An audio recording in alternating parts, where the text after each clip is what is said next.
Hi everyone, this video is going to walk you through assignment 2 and what's expected of it and make sure everyone's kind of on the same page.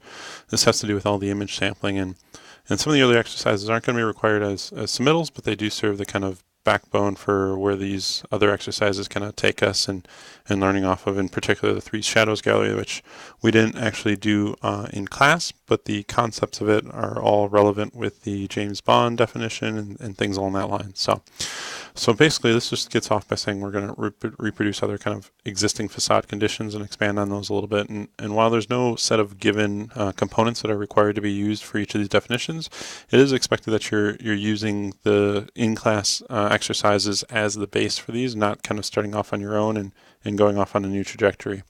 So the assignment here requires two different portions, excuse me. One is the Three Shadows Gallery.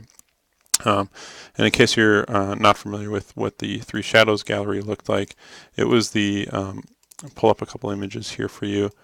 It was this condition here where you had the bricks that were protruding in and out. And we used a similar example when we did the James Bond definitions to do something similar, move the brick in and out, and also expand the depth of the brick itself. And here you'll see they're set up as three different depths within there, and the kind of overall image. This is just kind of a lotus-like pattern that's being kind of projected onto this facade within there. Now I'll also upload this definition or this file. This is on the Carmen site for you under the Three Shadows section, which is the actual patterning that we're going to sample. Here you'll pixelate or select three different layers, three different sets of colors, different brightnesses to sample, and then push, pull, expand the brick off of that.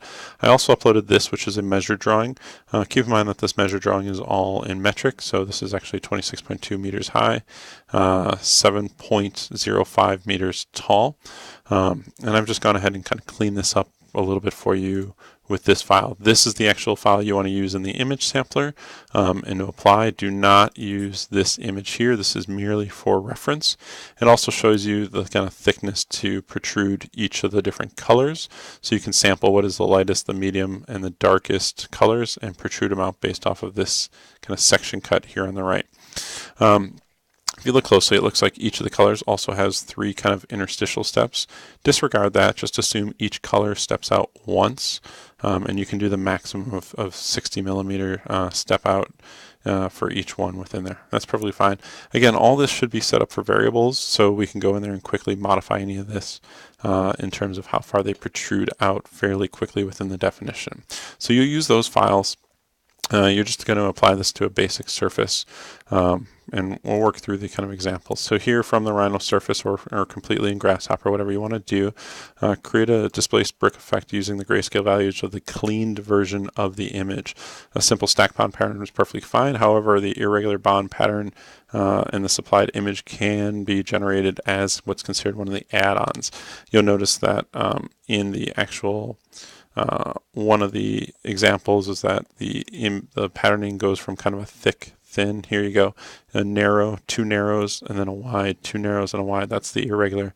Disregard that unless you want to do that as one of these add-ons. You can just kind of consider that as an additional consideration. Otherwise, just use a traditional brick dimension that we've been using, which is the 8 by 4 by 4 units. Here you'll have sliders controlling the brick width, height, and depth.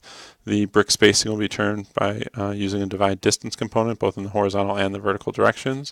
Both the horizontal and the vertical spacing is controlled by using a number slider, and the brick's displacement to be determined by the grayscale value with the supplied Lotus image that is available for you on the Carmen site.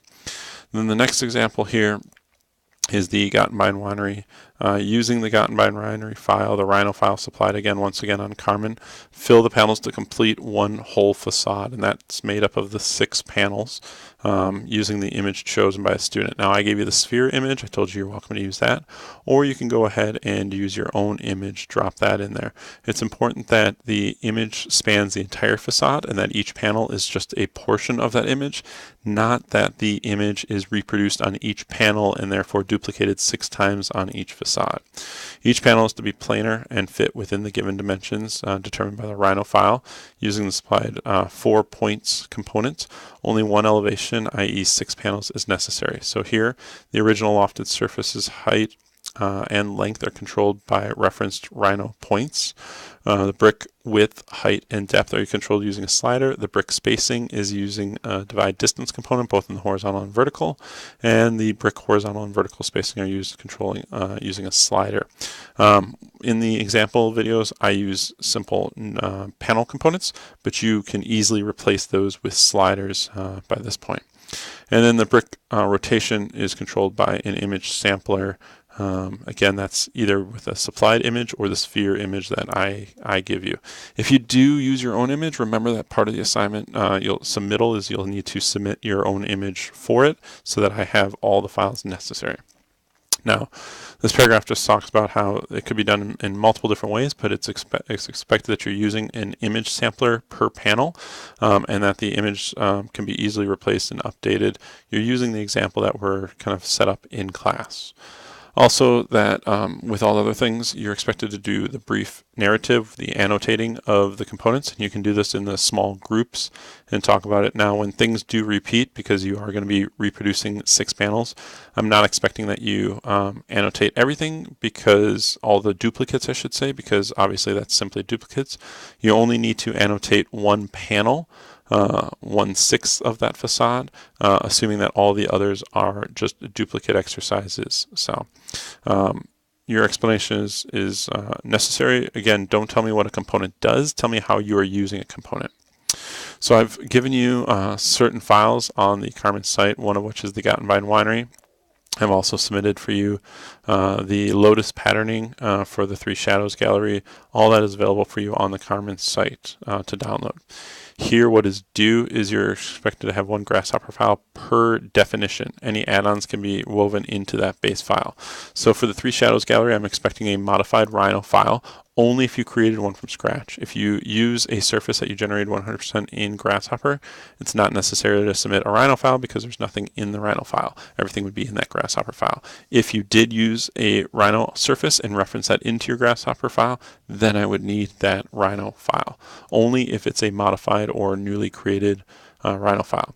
Obviously, I need the Grasshopper file with all the annotation within it. For the Gottenbein Winery, I just need your Grasshopper file and the used JPEG image. Again, if you're using the sphere that I simply supplied, I don't need that back. I already have that. However, if you're using a new image, which I strongly recommend you do, you supply that. File naming, as always, expecting to use the kind of standard file naming, which I'll point out here below. But what you should do is be putting everything into a zipped folder prior to submitting. That way you can just upload everything as a single file, and I can download it as a single file opposed to having to select every individual element. Here's how you should be relabeling your files. Those of you in getting grad credit should relabel this as 7890 opposed to 2780, but kind of work your way through that file naming convention. This is worth 300 points in the overall course. Things I'm looking for is your definition portable, meaning that can I take it and swap out images, swap out the surface, and get the same result or a similar result? Are you completing the tasks that I defined up above? Is it derived from a definition we generated in class? Did you use, are you using the brick elements based off of the box? Are you accurately applying the selected image? Things along that line are what I'm looking for. Now, in terms of the add-ons, there's a couple different things. So TSG is the 3 Shadows gallery. Stretch the brick depths. So opposed to simply using a move component to create the undulation in the surface itself, actually increase the brick depth so that the bricks that protrude the furthest are actually deeper physically than the ones that that are the shallowest, if you will. So the same way that we did it for the James Bond, initially we simply moved the darker bricks off of the base surface, and that created 3 dimensions. However, then the back side was undulating as well as the front side. Here, what we would do is instead of creating or simply moving bricks, we'd create bricks that are deeper so that the back edge would be flat still and the front edge would have the image or the undulation. Bond pattern. The base definition only requires that you use a stack bond for this exercise, but you could replace this pattern with the actual pattern represented in the image, and that's the 2 small bricks equals 1 wide brick up above. Again, reference the supplied images to see how every other course changes the actual brick dimensions themselves. Okay. Call out the windows. So in the dimension drawing, you'll notice that there are windows in there. Let me see if I can bring these up for you again real quick. So here you'll notice that there are windows happening right in the middle. Go ahead and delete out those windows. In the clean version, I created a pattern that did not include those windows. But what I would expect is that you go in there, find the rough dimensions of those, locate those windows, and eliminate any bricks that would happen in the middle where those window openings would be. Running bond, using the given Rhino files, create an actual running bond pattern for the facade opposite to just the stack bond. And this is the Gottenbein Winery. We actually are doing this in class already, so we kind of get credit for that. Replace the brick edges. If you created a running bond, you'll notice that the edges of the actual panels will kind of have a finger joint. Some of them will run over too far. That means that half of the bricks on the ends need to be, or the bricks on the ends need to be half bricks to fill that up so that you don't get that irregular jagged edge, so that every other brick on the end is a half brick, not a full brick. Okay. You're welcome to come up with your own, but you are expected to run it by me ahead of time so that I can make sure that it has enough merit to it to be considered for one of the add-ons. Everything's expected to be due by the Wednesday after you get back from spring break, so we'll kind of work through that, and then obviously upload everything to the digital Dropbox on Carmen so that we can have that there to review. If you have any questions or if you're missing any files, please let me know. Otherwise, I look forward to seeing all these assignments. Thank you.